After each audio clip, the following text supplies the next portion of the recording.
How do we define competencies for our field when it evolves so rapidly? The Professional Development Committee, or PDC, is in the midst of developing a competency framework inclusive of the diverse individuals and career pathways that comprise the field of educational development. Building upon previous work, we embarked upon a participatory process to derive a taxonomy that identifies the knowledge, skills, and values we believe are essential to all educational developers. The purpose of this project is twofold. First, building a framework that identifies the competencies educational developers use across the diverse professional roles we occupy will provide a roadmap for the PDC to evaluate its programming portfolio.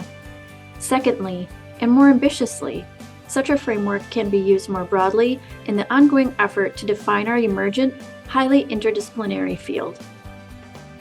The process we followed was iterative. We began with an initial brainstorm where multiple people contributed to a generative list of items we felt were important to our own work. Quickly, we realized that many items on our list were specific to particular professional roles, such as center directors or instructional designers.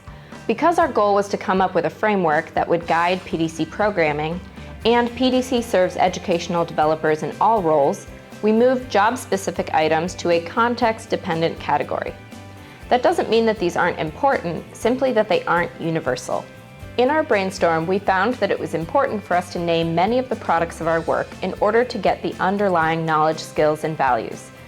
These include things that many of us are familiar with, such as workshops, program development, needs assessment, and resource collections.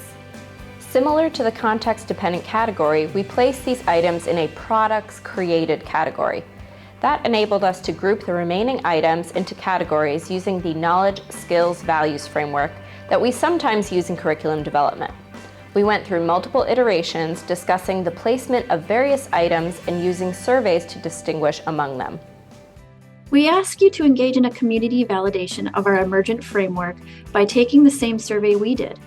In this survey, you will be asked to classify each item as essential, important, valuable but not critical, or not important. Through this process, we expect and hope that you will disrupt our thinking with perspectives we haven't yet considered. The data we collect through this survey will inform a rich discussion about this framework at the conference in Seattle. We envision this session as an essential step in refining this framework. So what's in it for you? You'll have the opportunity to contribute to the development of an emerging framework that will guide the work of the PDC and potentially your own growth and development. For those of you who will be attending in Seattle, please consider joining the PDC for this conversation about reimagining our roles, an emerging framework for ED professional competencies, on Thursday, November 17th at 4:15 p.m. in 605 Snohomish.